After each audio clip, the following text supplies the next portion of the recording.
The sky over the dunes was the color of burnt copper. The wind had been whispering all morning, but now it was screaming. Lyra knew the signs. This was no ordinary desert storm. This was a hunter. Grains of sand whipped into her face, stinging. Her skin like tiny blades. She pulled the hood of her travel cloak tight, but the sand still found ways in. The air became hard to breathe, thick with dust. Every step felt heavier as the wind pushed her back. Her water pack was almost empty. Her legs ached from days of travel, not in the distance. The dunes seemed to shift unnaturally. Not just the wind, something else was moving out there. Lyra had heard the old stories told by travelers around campfires. Storms that hunted the living, storms with eyes. She had laughed at those tailies once. She wasn't laughing now. The wind roared louder, pulling at her cloak, shoving her sideways. She stumbled, fell to her knees, and her hands sank deep into hot, dry sand. Panic clawed at her chest. She couldn't outrun this. Not on foot. Then, through the swirling wall of dust, she saw it a dark shape, half buried in the sand. It was no natural rock. Its sharp, metallic lines caught what little light the storm allowed. A structure. Shelter got her heart hammered. She forced her legs to move. Each step felt like wading through deep water, but she didn't stop. The storm screamed behind her, chasing her like a living thing dot as she drew closer. She saw the details rusted. Steel walls, heavy armored panels, a thick sealed door. It looked like an old military outpost, long abandoned. She slammed her hands against the metal, shouting, "Open!" Please. For a moment, nothing. Only the howl of the storm. She pounded harder, her voice breaking. "Someone, let me in." A sudden click echoed inside the door, followed by a voice. Deep, firm, calm. "Stay still if you want to live." They. Voice was human. Her blood ran cold. That couldn't be right. Humans were extinct, wiped out centuries ago in the last Galactic War. She must be hearing things. Before she could react, the door hissed open. A strong hand grabbed her arm and yanked her inside. The door slammed shut, sealing out the storm with a heavy metallic thud. She collapsed to the floor, coughing sand from her lungs. The air inside was cooler, cleaner, but her heart still raced. She looked up and froze. The man standing over her was tall, his shoulders broad under worn, patched armor. His face was half hidden in shadow, but she could see sharp. Eyes watching her closely. His skin was tanned and weathered, his hair messy from the wind. He carried a long, ancient rifle slung across his back. He was human. Lyra's mind spun. This was impossible. Every record, every story, every history text said humans were gone. Entire worlds searched and found nothing. And yet, here one stood, breathing, watching her like a hawk.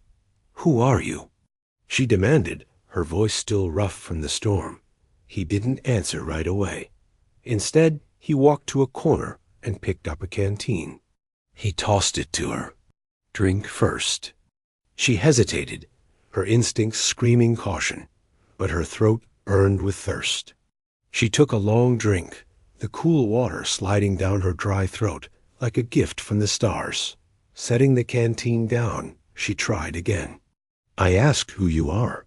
He looked at her for a long moment, then said simply, "No one important." "That's not possible," she shot back. "You're human."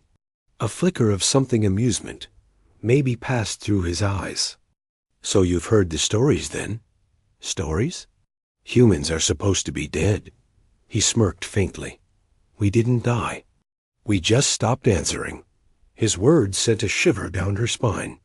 Before she could ask what he meant, a deep, distant thud echoed through the walls of the shelter. The man's expression hardened instantly. He grabbed his rifle, checked the chamber, and looked toward the sealed door. "Stay quiet," he said. "The storm's not the only thing hunting tonight." Lyra's pulse quickened. She didn't know what he meant, but from the way his voice dropped, from the way his eyes scanned the shadows, it wasn't just the wind out there, Dot. And in that moment, trapped inside a stranger's shelter with a man from a dead species, she realized something terrifying. She had no idea she'd just found her savior, or stepped into the den of something far worse.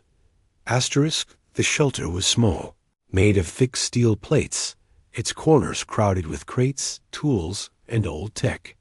The low light came from a single hanging lamp that swayed gently, making shadows crawl across the walls. Lyra's eyes kept returning to him, a man who wasn't supposed to exist. He moved with quiet purpose, checking the seals on the door, adjusting something on a control panel, and scanning the outside through a narrow slit. Every move felt deliberate, practiced. This was someone used to danger. She tried to read his face, but it was hard. His eyes were sharp, almost too sharp, like they were always measuring, always watching. The rifle across his back looked ancient, yet cared for like a treasure. Finally, she broke the silence. "I've traveled across half the desert. I've seen ruins, bones, empty cities. Everyone says humans died out long ago. So how?" He cut her off without turning. "Not everyone who disappears is dead." Lyra narrowed her eyes. "You expect me to believe you just stayed hidden for centuries?" This time, he faced her. "I expect you to drink, rest, and decide if you want to leave in one piece when the storm ends." His tone wasn't unkind, but it was final. She crossed her arms. "And if I decide to stay?" A faint smile tugged at his lips. "Then you'll have to follow my rules." Before she could reply, a faint scratching sound came from the walls. Lyra froze. "What is that?" The man picked up a small handheld scanner from the table. It beeped twice, flashing red. "Not the storm," he said quietly. "Something else is moving out there." Her stomach tightened. "What kind of something?" He adjusted his grip on the scanner. "Raiders or worse." She glanced at the door. "If they're after me, they won't get much." "There." "Not after you," he said, locking eyes with her. "They're after me." The words hung heavy in the air. For the first time since entering the shelter, she noticed the faint scorch marks along the walls, the patched bullet holes in the steel, the stack of extra weapons near the bed. This place wasn't just a shelter, it was a fortress. And its owner was a man the desert wanted dead. The scratching on the walls turned into heavy thuds, measured, deliberate. Something, or someone, was circling the shelter. Lyra's instincts screamed at her to run, but the man stayed calm, his eyes narrowing as he slid the rifle from his back. "They're testing the walls," he said in a low voice. "They want me to open the door." She swallowed. "Who?" "Raiders," he said, glancing toward a small slit in the wall. "Scavengers who hunt anything that moves. They live off fear, off scraps. Out here, they'll kill you for your boots."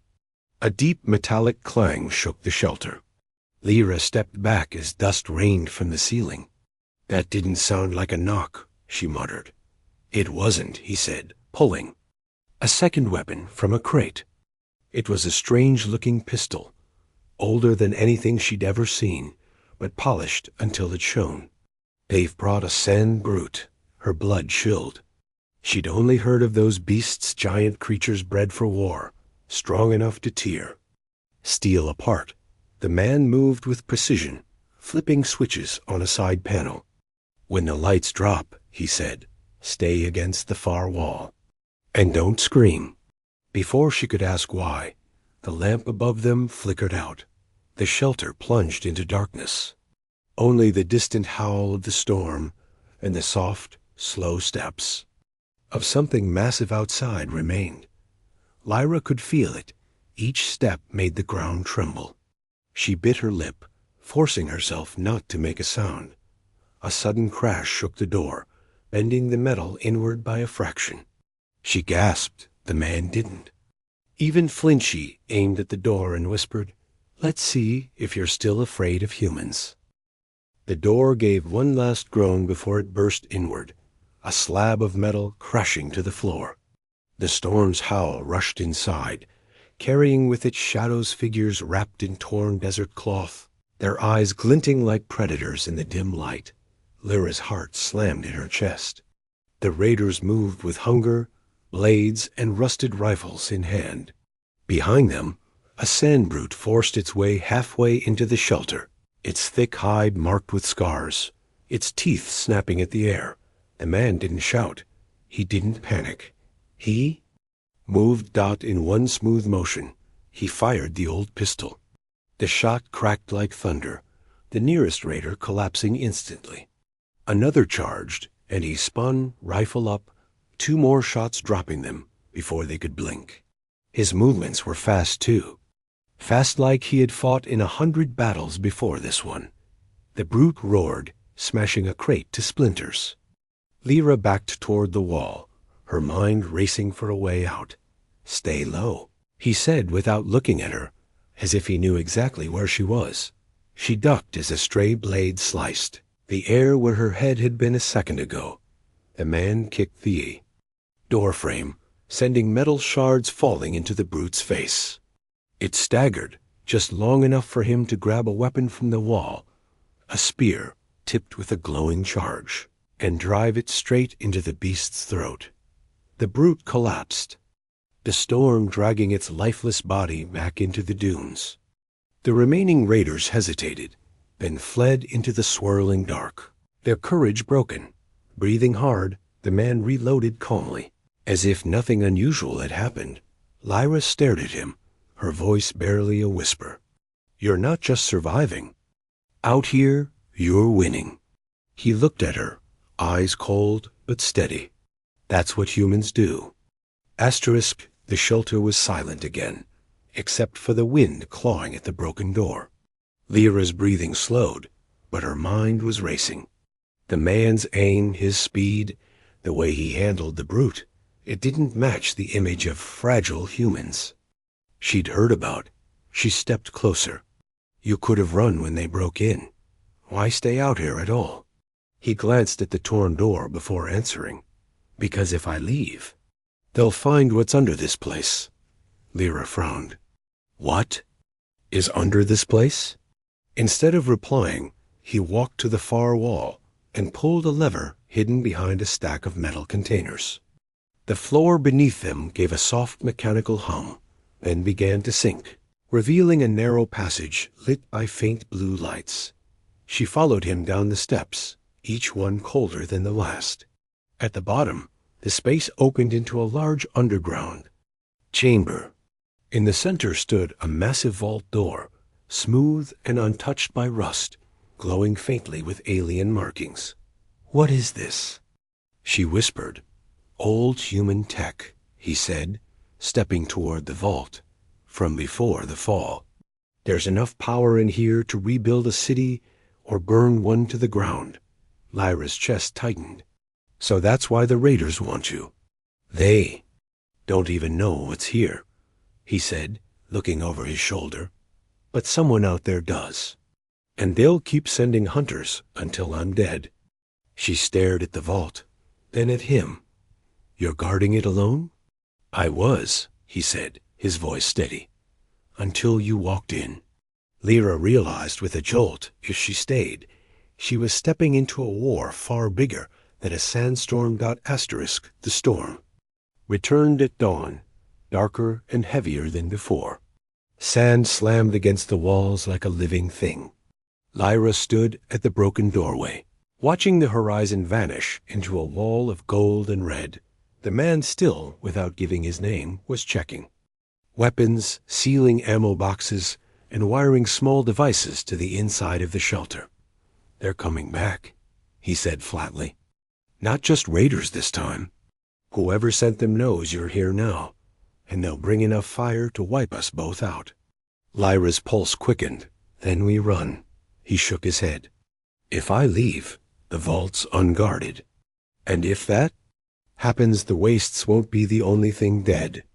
Before she could argue, the first wave hit. Shapes emerged through the storm, dozens of armed riders, their eyes glowing under desert masks. Behind them rolled a massive armored crawler. Bristling with guns, the man moved like a ghost through the shelter, flipping switches. The devices he'd set lit up, humming low. When I open the door, stay behind me, he said. And whatever you see, remember this is why humans aren't extinct. The door blasted open, and the storm roared in. He stepped out into it, weapons in both hands, moving with precision and fury. Shots rang out, enemies fell in the sand, explosions lit the sky in bursts of fire. Lyra had seen soldiers fight before. This was different. This wasn't just survival, it was dominance. Every move was calculated, every strike decisive. He fought like someone carrying the memory of 1,000 battles. When it was over, the sand was littered with smoking wrecks and fleeing riders. The storm began to fade, revealing the shelter still standing. He walked back in, setting his rifle down with calm hands. Now you know, he said simply. Lyra looked at him, her voice barely above a whisper. Humans aren't gone. His gaze was steady. We never were. She glanced toward the vault, then back to him. And in that moment, she made her choice. Then I'll stand with you.